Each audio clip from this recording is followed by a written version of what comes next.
So we'll start with next question, question number 8. Absolute refractive indices of glass and water are 3/2 and 4/3. तो आपको absolute refractive index दिया है glass का और water का 3/2 and 4/3. The ratio of velocity of light in glass and water will be. बस simple सा question है, extremely simple. Absolute refractive index of glass, it is 3/2. It is 3/2, and that of water is 4/3. आपको पूछा है what is the ratio velocity of light in glass, velocity of light in glass to that of velocity of light in water. This is the ratio that they're asking you. बहुत simple सा question है. If you remember, refractive index was C by V, where C is speed of light in vacuum and V is speed of light in medium. तो इसका मतलब refractive index और speed का relation है inverse. So therefore speed is inversely proportional to refractive index. So therefore Vg by V water equals to, inverse relation है तो mu water by mu g.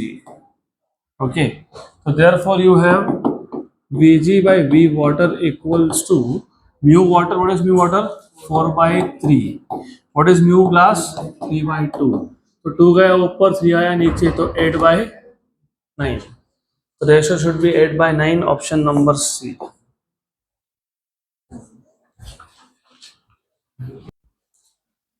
Next question. Next question. Which of the following is a correct relation? सबसे पहले तो थोड़ा सा print ठीक से नहीं हुआ है. पहला ऑप्शन ए ऑप्शन है mu are.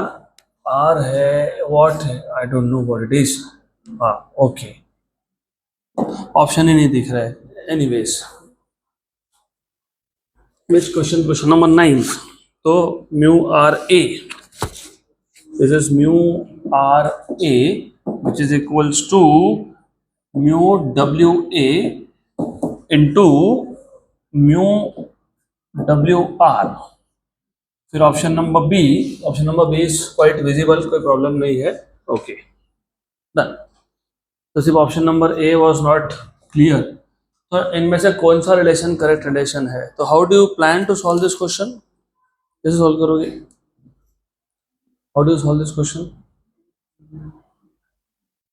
Where R is relative refractive index बोल सकते हो, या फिर कोई और मीडियम ले लो आर. कैसे सॉल्व करेंगे? डिस्पर्सिव पावर का रिलेशन नहीं है यहाँ पे. This is refractive index, nothing to do with dispersive power. और A is basically air. You can take W to B water. Do you remember what is refractive index of medium 2 with respect to medium 1? Mu 2 upon mu 1. Very good. What will be refractive index of some medium W with respect to some medium A? क्या आएगा? mu W by mu A. Very good. बराबर, correct है ना? Option है. There is an option there. Option है. There is an option. Option number D. Mu R A upon mu R W equals to mu W A. अब ये कैसे आया? Think. How do you get this relation? Simple, very simple. बहुत simple है ये. R by what? R by, ये correct है ना? हाँ, तो एक काम करो, कुछ मत करो. ये म्यू आर को एडजस्ट कर लो. एडजस्ट म्यू आर को मल्टीप्लाई डिवाइड कर लिया, तो mu W by mu A. Now think. अब बताओ आंसर तक कैसे पहुंचेंगे?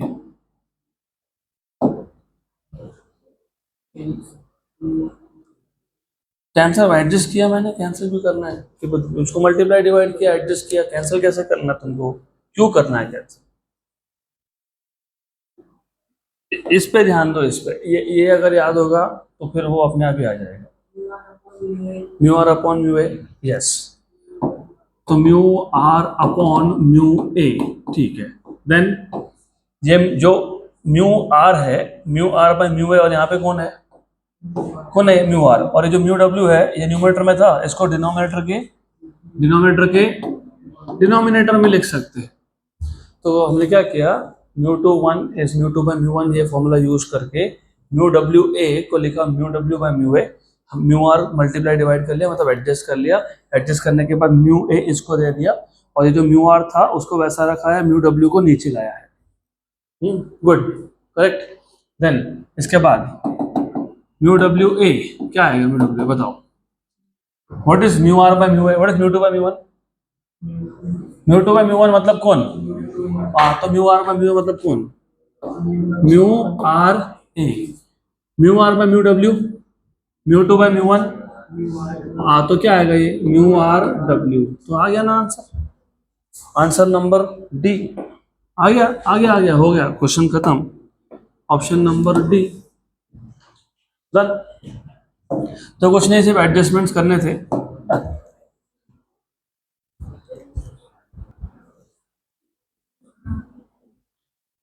सो नेक्स्ट क्वेश्चन, अगला क्वेश्चन, नेक्स्ट क्वेश्चन, वापस से प्रिंट नहीं हुआ अच्छे से, कोई बात नहीं, but it is simple question. The distance travel by light in glass,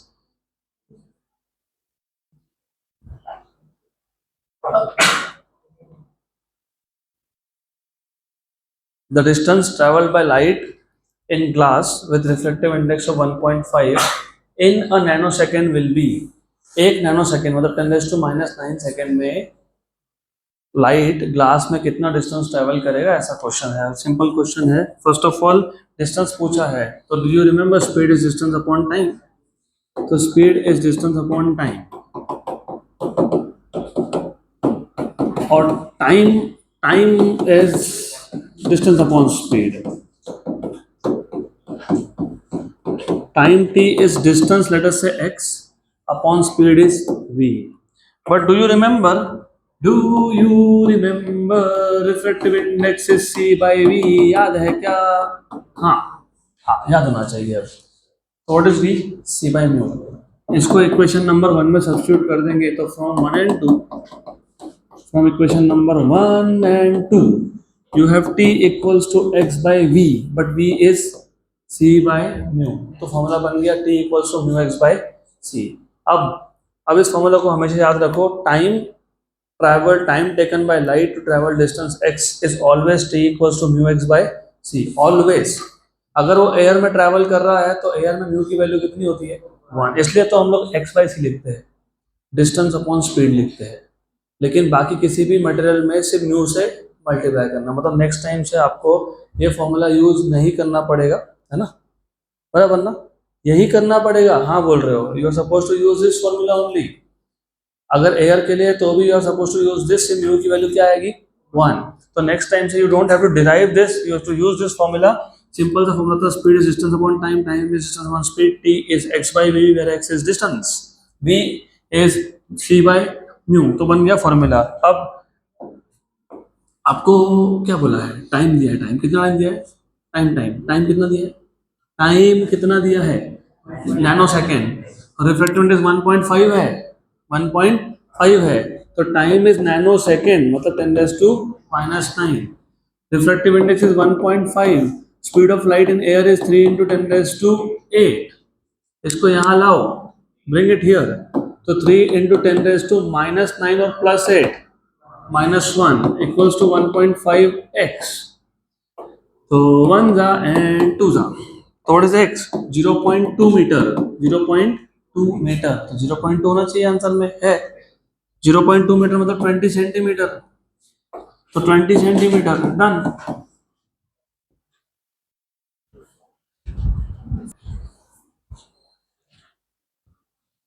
next question, अगला question, ray optics is valid when characteristic dimension are of the same order as wavelength of light, much larger than the wavelength of light of the order of 1 millimeter, much larger than the wavelength of light. पहले ये question तुमको समझेगा नहीं, क्योंकि ये question wave optics जब आएगा तब समझ में आता है, बट एनीवेज क्वेश्चन का मतलब ये है कि रे ऑप्टिक्स के जो कॉन्सेप्ट्स है वो कब अप्लाई करते हो। मैंने आपको बताया था ऑप्टिक्स के दो पार्ट्स है, ray optics and wave optics. तो वेव ऑप्टिक्स और रे ऑप्टिक्स में डिफरेंस दो टाइप के हैं। एक था रे ऑप्टिक्स में आप एनर्जी की बात ही नहीं करते हो, आप सिर्फ बात करते हो डायरेक्शन इन विच द रे इज ट्रैवलिंग, और वेव ऑप्टिक्स में आप एनर्जी भी कंसिडर करते हो वेव का। That is one difference. दूसरा डिफरेंस भी है, रे ऑप्टिक्स के केस में रे ऑप्टिक्स के कॉन्सेप्ट तब एप्लीकेबल होते हैं जब ऑब्जेक्ट का डायमेंशन, जैसे मिरर हो गया, लेंस हो गया, इसका जो साइज है वो वेवलेंथ ऑफ लाइट के कंपैरिजन में बहुत ज़्यादा है। एग्जाम्पल, अगर मैं रेड लाइट लेता हूँ, रेड कलर का लाइट जो होता है, रेड कलर का लाइट का वेवलेंथ कितना होता है, 7000 एंगस्ट्रॉम। 7000 एंगस्ट्रॉम मतलब 7 into 10⁻⁷ metre. 7000 angstrom, angstrom is 10⁻⁻10, तो 7000 इंटू 10⁻⁻10, 7 इंटू 10⁻⁷। अगर ब्लू कलर का लाइट भी लोगे तो 3 इंटू 10⁻⁷, मतलब 10⁻⁷ मीटर है वेवलेंथ ऑफ लाइट। 0.0000000 ऐसे 6 जीरो फिर एक 1, राइट। तो इट इज टू स्मॉल। और अगर मैं लेंस यूज कर रहा हूँ या मैं मिरर यूज कर रहा हूँ या फिर what ever system it is, तो लेंस या मिरर का एपर्चर इफेक्टिव डायमीटर कितना हो सकता है, 10 सेंटीमीटर, 5 सेंटीमीटर, 15 सेंटीमीटर। तो उस केस में उसी जो सिस्टम आप यूज कर रहे हो, सिस्टम मतलब मिरर या फिर लेंस, उसका size compare to wavelength of light is much larger.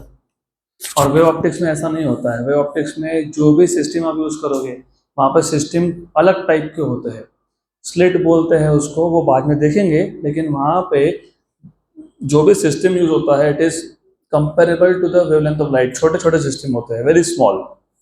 तो ray optics is valid when characteristic dimensions are much larger than the wavelength of light. Dimension मतलब एपर्चर ऑफ मिरर या फिर lens, it is much much much larger than wavelength of light. बाकी हम wave optics में देखेंगे। Next question, what is the time taken, time taken, time taken, time taken, time taken, time taken, it is mu x by c. अभी derive किया था, अभी derive किया था अभी। So what is the time taken in seconds to cross a glass of thickness 4 mm and refractive index 3? तो refractive index 3 है, thickness कितना है 4 mm है, mm मतलब 10⁻⁻3, स्पीड ऑफ लाइट होता है 3 इंटू 10⁸ तो 3 3 कैंसिल हो गया, ये गया ऊपर, तो ये हो गया 4 into 10⁻11 second, 4 into 10⁻11 second, option number A.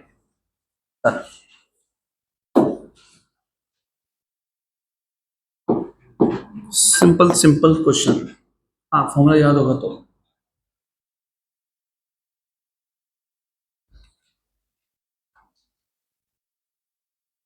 Quick quick quick quick quick.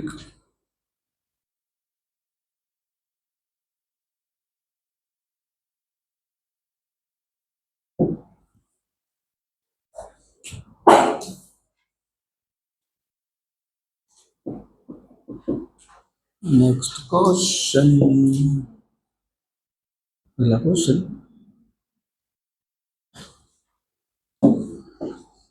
velocity of light in glass whose refractive index with respect to air is 1.5 is 2 into 10⁻⁸ meter per second. Okay, and in a certain liquid the velocity of light is found to be 2.5 into 10⁸ meter per second. तो velocity of light in glass दिया है आपको 2 into 10⁸ और glass का refractive index दिया है 1.5। फिर बोला velocity of light in certain medium, velocity of light in certain medium is, ध्यान यहाँ पे चाहिए, एब्सोल्युटली यहाँ चाहिए, यहाँ here, in certain liquid is कितना है 2.5 into 10⁸, refractive index of the liquid with respect to air is, joke है। क्यों जोक है, क्योंकि refractive index is inversely proportional to speed. आपको रिफ्रैक्टिव इंडेक्स पूछा है, किसका पूछा है, वो जो सर्टन लिक्विड था उसका पूछा है। तो जब मैं रेशो लूंगा refractive index of liquid with respect to refractive index of glass, तो ये क्या लिखेंगे, Vg अपॉन VL, राइट। तो mu L by mu G कितना है 1.5 ऐसा दिया है। Vg कितना है, Vg 2 into 10⁸ ऐसा दिया है। व्हाट इज VL 2.5 into 10⁸ ऐसा दिया है वैल्यू। तो ये वैल्यूज आपको सब बताए हैं, तो इसको सिर्फ सॉल्व करना है तुमको, सिंपल सिंपल, राइट। ये 20/25 4 एंड 5 जा, बराबर है 4 एंड 5 जा, ये 1 जा और ये 0.3 जा, और ये 0.3 वहां गया, 4 से मल्टीप्लाई हो गया तो कितना हो गया 1.2, तो आंसर इज 1.2, ऑप्शन नंबर सी।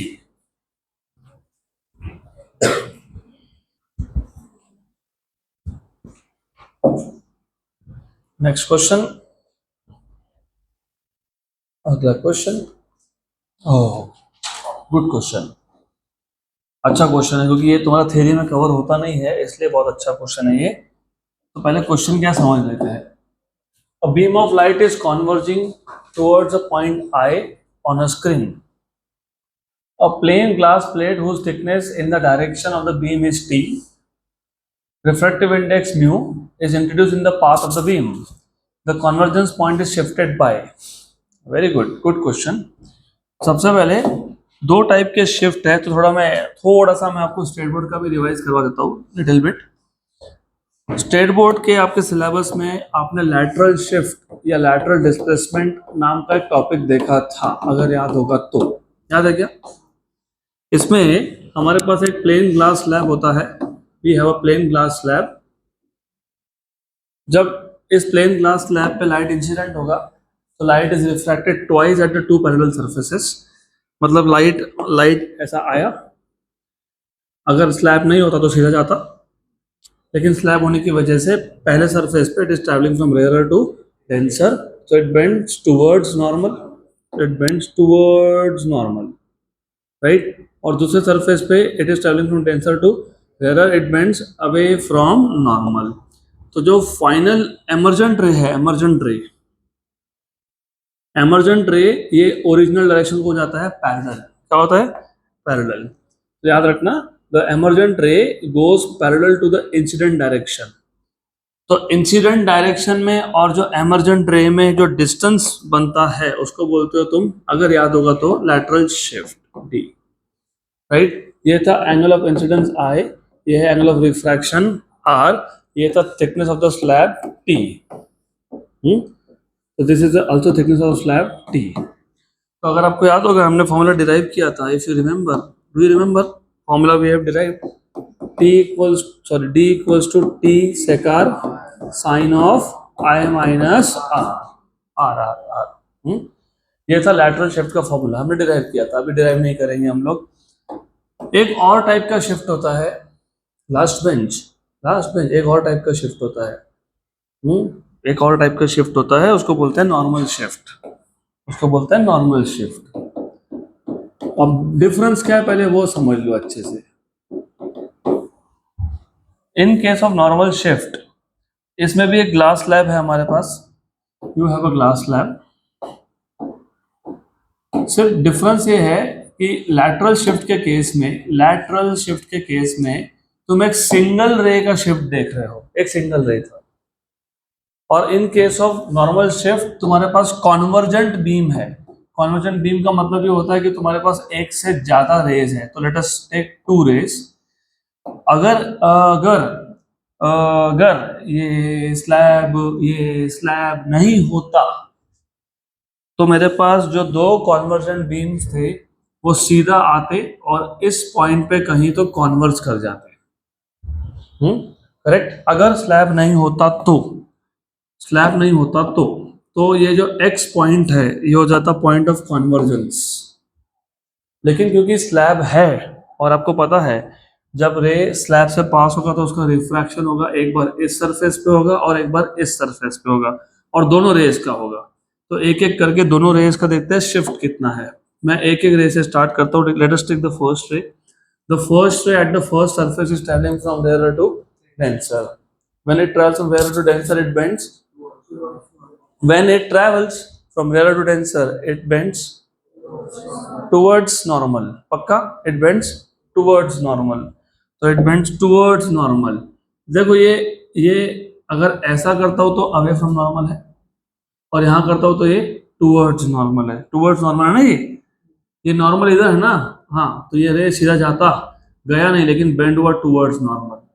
यहाँ पे भी वही केस है, बेंड हुआ टुवर्ड्स नॉर्मल। दोनों रे एक साथ देख लेंगे।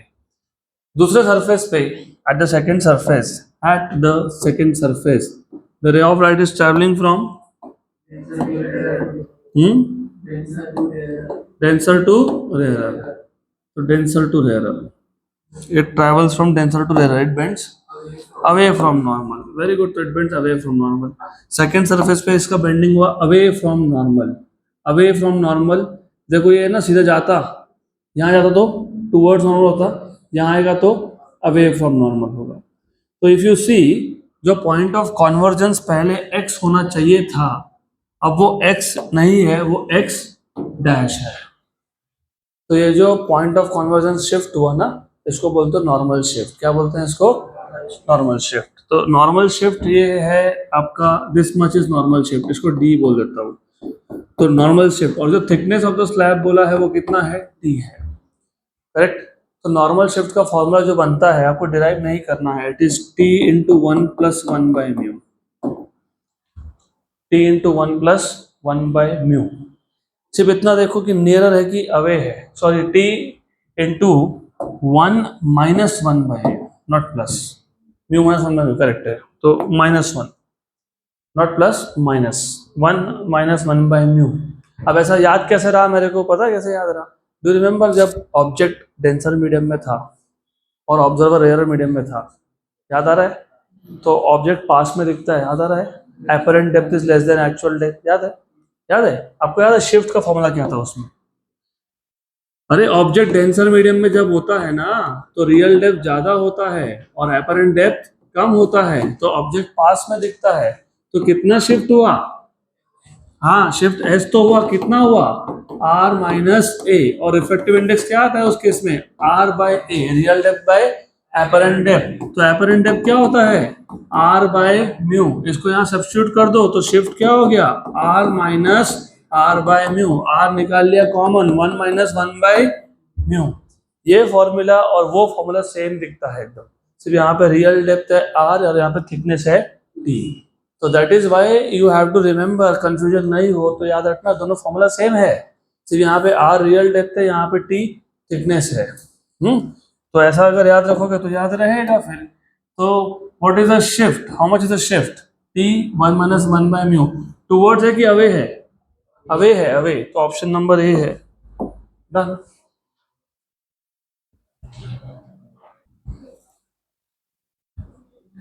This one we have derived in state board classes और इसका डेरिवेशन एक्सपेक्टेड नहीं है. सिर्फ याद रखना T is thickness, mu is refractive index of the material. So for example अगर मैं थिकनेस ऑफ द स्लैब को 10 सेंटीमीटर बोल देता हूँ और ग्लास का रिफ्रैक्टिव इंडेक्स 1.5 है, तो 1.5 मतलब 3/2. 3/2 2 गया ऊपर तो 2/3. 1 माइनस 2/3 इज 1/3 और ये 10 था तो 10/3. राइट. तो shift will be 10/3, that is 3.66 centimetre का शिफ्ट आ जाएगा आंसर. चलो नेक्स्ट क्वेश्चन. और यहाँ पे एक रे है, वहां पे 2 रे है. यहाँ पे एक रे का कितना डिस्प्लेसमेंट हुआ वो देख रहे हो. यहाँ पे पॉइंट ऑफ कन्वर्जेंस कितना डिस्प्लेस हुआ वो देख रहे हो.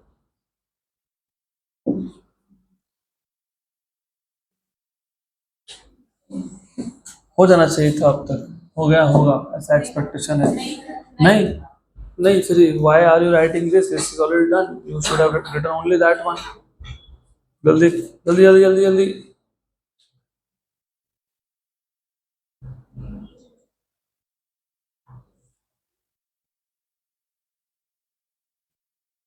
सीधा आगे. आगे. यस. आगे बैठने से what happens is that you are much more attentive. और being much more attentive gives you good marks. क्योंकि ध्यान है ना, फिर घर पे भी नहीं पढ़ना पड़ता है. और एसी के नीचे तो बिल्कुल नहीं बैठना चाहिए. 2 थिंग्स विल हैपन. नंबर 1, नींद बहुत जबरदस्त आएगी क्योंकि जब थोड़ा गर्मी होता है तो नींद नहीं आता है. That's a normal thing. इसलिए एसी में सोना भी नहीं चाहिए ideally speaking. Number 2, your body becomes prone to AC. फिर तुम नॉर्मल टेम्परेचर में एडजस्ट नहीं कर पाते हो. So good that you don't use that a lot. Very good. और एक मेडिकल बेनिफिट भी होता है उसका, health benefit. If you are not in AC, जैसे मैंने यहाँ नहीं लगाया, खुद के लिए नहीं लगाया मैंने, क्योंकि देन यू स्वेट और क्योंकि टाइम नहीं है एक्सरसाइज करने का, तो that is something you should do not use AC. थोड़ा सा पसीना निकलेगा तो बीमार कम पड़ोगे। हर 15-20 दिन में बीमार हो जाते हो, मैं बीमार थी इसलिए मैं नहीं आया नहीं आई। कभी टीचर को बोलते सुना है हम बीमार थे? हाँ वेरी गुड। मेरे को तो थोड़ा कम ही सुनोगी। तो that is why you have to maintain your health also. और छोटी छोटी चीज़ें होती हैं जो आपको अभी से सीखना चाहिए, लॉन्गर रन में फ़ायदा होगा। Anyways, let's now solve this question. Electromagnetic radiation of frequency n, तो electromagnetic radiation of frequency n, you have electromagnetic radiation of frequency n, wavelength lambda, traveling with velocity v in air, enters a glass slab of refractive index mu. The frequency, wavelength and velocity of light in the glass slab will be respectively. बहुत simple question है। एक electromagnetic wave है, मतलब light है, जिसका frequency n है, wavelength कितना है, लैम्डा है, और उसका स्पीड कितना है, एयर में स्पीड कितना है, v है। करेक्ट। अभी वो लाइट एक ग्लास स्लैब में एंटर कर गया जिसका रिफ्रैक्टिव इंडेक्स म्यू था। फ्रीक्वेंसी, वेवलेंथ और वेलोसिटी का नया वैल्यू क्या होगा, मतलब ग्लास के अंदर क्या होगा? पहली बात तो फ्रीक्वेंसी कभी चेंज नहीं होता, तो फ्रीक्वेंसी विल रिमेन n। तो ऑप्शन नंबर ए और डी नहीं आ सकते क्योंकि frequency will remain the same. And then if you remember, अभी आज ही इतनी बार सॉल्व किया हमने, refractive index and speed are inversely proportional, और refractive index and wavelength are also inversely proportional, क्योंकि v equals to n lambda ही लिखते हो तुम यहाँ पे। फिर बोलते हो n कांस्टेंट है तो mu is inversely proportional to wavelength, right? Correct. तो इसका मतलब क्या है कि wavelength in glass upon wavelength in air is equals to inverse relation है ना, तो mu air upon mu glass. तो wavelength in glass upon wavelength in air, mu air is 1, correct, और वेवलेंथ इन एयर को lambda बोला है और refractive index of glass को म्यू बोला है। तो what is lambda G? Lambda by mu, lambda by mu. Similarly for speed भी वही होगा क्योंकि रिलेशन सेम है ना, इनवर्स है, तो सेम होगा। Speed in glass will be speed in air upon mu, speed in air upon mu.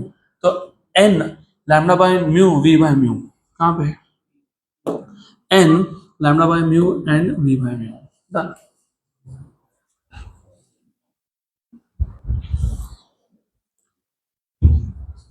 अगला क्वेश्चन। हाँ, तो इतना ही सोल्यूशन है। Next question. The ratio of thickness of plates of two transparent medium A and B is 6:4। तो हमारे पास दो transparent medium है, एक है A एक है B, उन दोनों का जो थिकनेस है उसका रेशियो है 6:4। If light takes equal time in passing through them, तो लाइट A मीडियम से और B मीडियम से सेम टाइम ले रहा है पास होने के लिए, then the refractive index of B with respect to A, B with respect to A, मतलब mu B by mu A, refractive index of B with respect to A, जैसे refractive index of 2 with respect to 1, mu 2 by mu 1, तो B with respect to A क्या हो गया, mu B by mu A। बहुत सिंपल सा question है। Do you remember, अभी मैंने थोड़ा टाइम पहले आज 2 बार बताया, time equals to mu X by C. Very good, सही है ना? श्योर? नहीं नहीं नहीं बोले तो फिर चेक करना पड़ेगा ना। सही है, mu X by C, mu X by सी, तो याद रखना, याद रहेगा। गुड। अब सी तो कांस्टेंट है, सी क्या है, कांस्टेंट है, सी कांस्टेंट है, टी भी कांस्टेंट है, क्योंकि उन्होंने बोला है it takes equal time, it takes equal time. इसका मतलब सी इंटू टी कांस्टेंट हो गया, सी इंटू टी कांस्टेंट हो गया, तो सी टी इक्वल्स टू क्या हो गया, म्यू एक्स, और ये कांस्टेंट है। इसका मतलब पता है म्यू एक्स इक्वल्स टू क्या है, कांस्टेंट है। और जब mu X equals to constant तो पता है क्या होता है, mu one X one equals to mu two X two, right. यहाँ पे 1 और 2 की जगह पे ए एंड बी यूज करना पड़ेगा हमको, क्योंकि यहाँ पे जो दो मीडियम है उसको ए और बी बोला है, तो ए एंड बी, तो mu A x A equals to mu B x B. आपको क्या पूछा था, आपको पूछा था refractive index of B with respect to A, तो क्या बन गया formula, mu B by mu A का फॉर्मूला क्या बन गया, mu B by mu A का फॉर्मूला क्या बन गया, x A by x B, x A by x B where x A by X B is the ratio of thickness. कितना ratio of thickness कितना है? 6:4. What is 6:4? 3/2 मतलब कितना? 1.5. और 1.5 ऑप्शन नंबर बी. सिंपल सा क्वेश्चन था.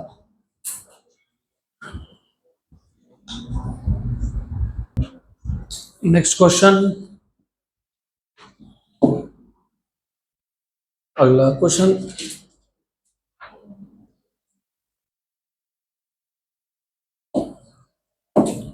A light wave has a frequency 4 into 10 raised to 14 hertz and wavelength 500 10 raised to minus 7 meter in a medium.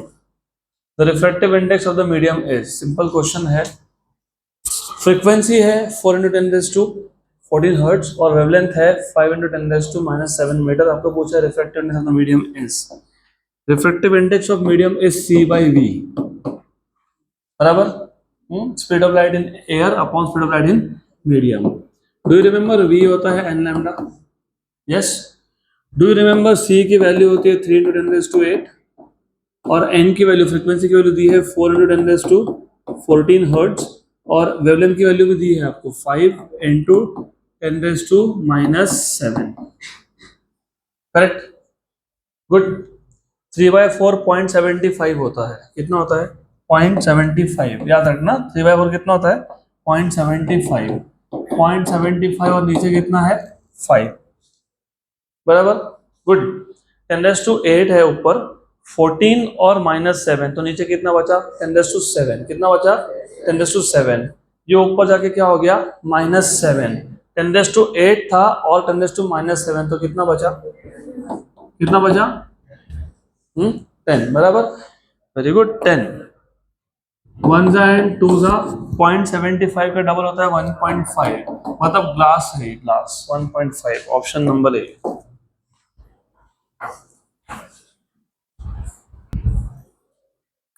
Next question. अगला question.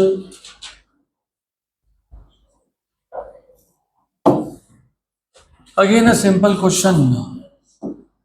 If speed of light in vacuum is c meter per second, then the velocity of light in a medium of refractive index 1.5. Joke. What is refractive index? C by V. What is V? C by mu. बराबर. Very good. तो हो गया answer C by mu. Mu की value कितनी है? 1.5. ऐसे question है. Simple simple. तो इसलिए हम लोगों ने पीवाई को पहले सॉल्व किया है कि थोड़ा सा कुछ डिफिकल्टी लेवल था. यहाँ तो too simple. Next question. Next question.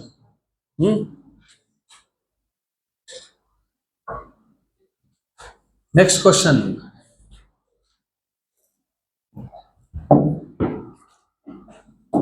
A microscope is focused on a coin lying at the bottom of a beaker.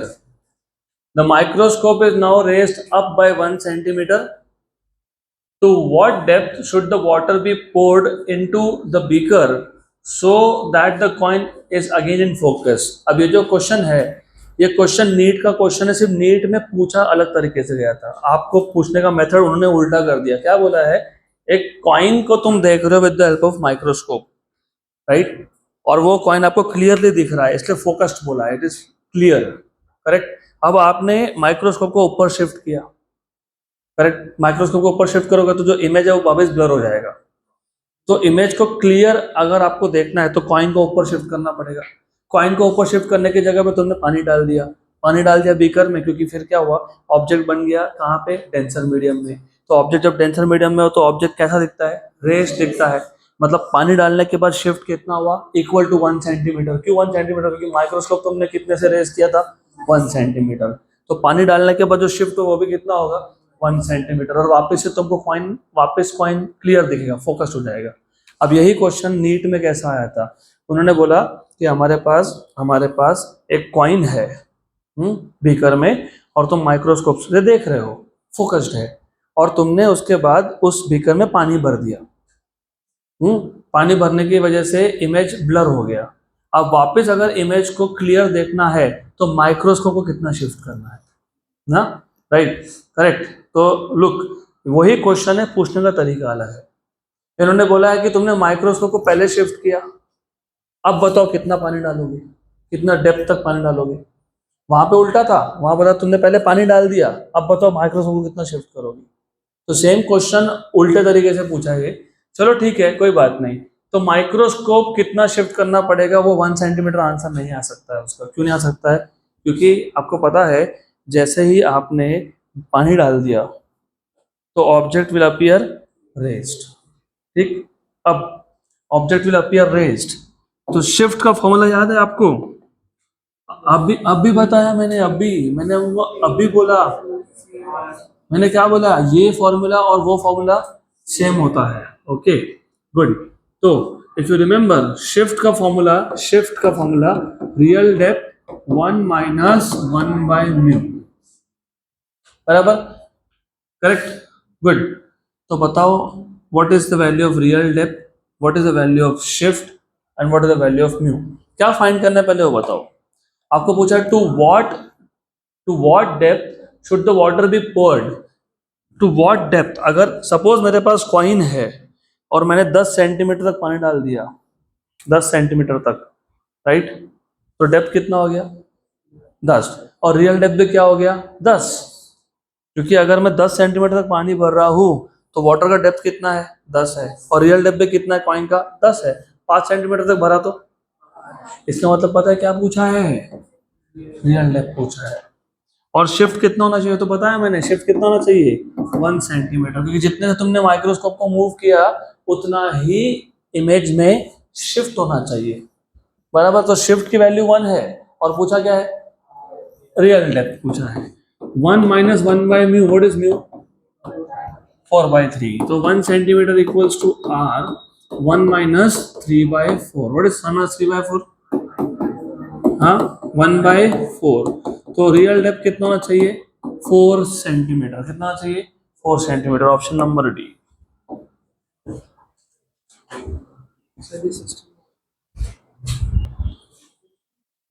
So we will jump to question number 23 now. 23 and 24 ये आखिरी के दो question हम solve करेंगे, बाकी आपको assignment है। And after these two question the chapter will be done, and. 23 यहाँ पे ध्यान दो, जागते रहो। और glass slab of thickness 3 centimetre, एक ग्लास स्लैब है जिसका थिकनेस 3 सेंटीमीटर है और रिफ्रैक्टिव इंडेक्स कितना है? 3/2। Is placed on an ink mark, एक इंक का मार्क कर दिया तुमने पेपर के ऊपर, उसके ऊपर ग्लास स्लैब को रख दिया। तुम जब एक पेपर पे इंक मार्क कर रहे हो तो वो ऑब्जेक्ट बन गया, उसके ऊपर तुमने ग्लास स्लैब रख दिया, मतलब ऑब्जेक्ट अभी डेंसर मीडियम में है, मतलब तुमको ऐसा लगता है कि ऑब्जेक्ट ग्लास के अंदर है। तो object is in denser medium and observer is in rarer medium, the object appears to be raised. और ग्लास स्लैब ऑफ थिकनेस मतलब रियल डेप्थ हो गया। आप रियल डेप्थ इज 3 सेंटीमीटर, आगे पूरा पढ़ना, बाद में रियल डेप्थ देखते हैं।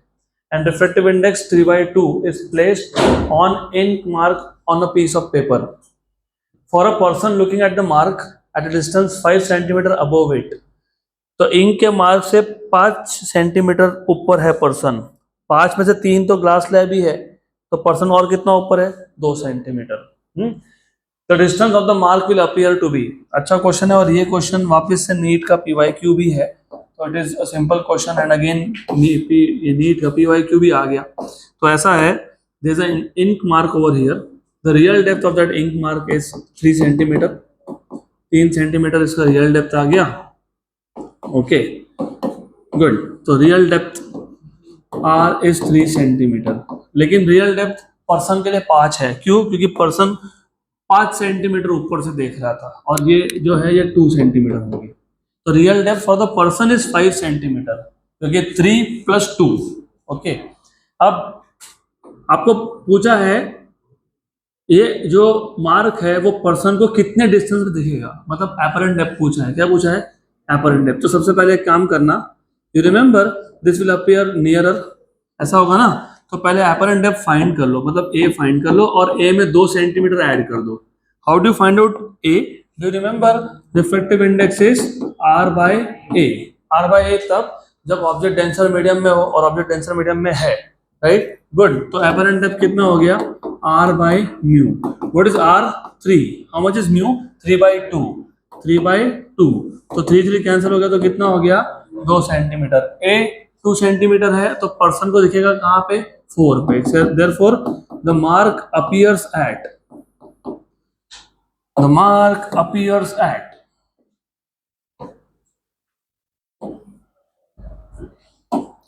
4 सेंटीमीटर. 2 नहीं, 4. तो mark appears at how much? It is a plus 2 और a की वैल्यू भी 2 है तो 2 plus 2 मतलब कितना? 4 centimetre. Option number B.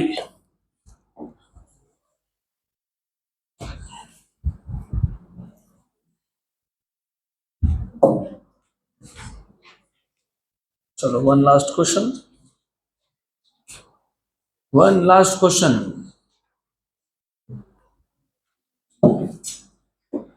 An underwater swimmer is at a depth of 12 centimeter below the surface of water. A bird is at a height of 18 meter from the surface of water, directly above his eyes. For the swimmer, the bird appears to be at a distance from the surface of water equal to.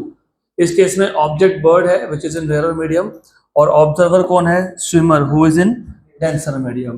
तो जब ऐसा हो तो refractive index का होना उल्टा होता है, apparent height upon real height. और आपको एपरेंट हाइट ही पूछा है तो it is mu times of real height. बराबर? Correct. Good. What is mu? 4/3. What is real height?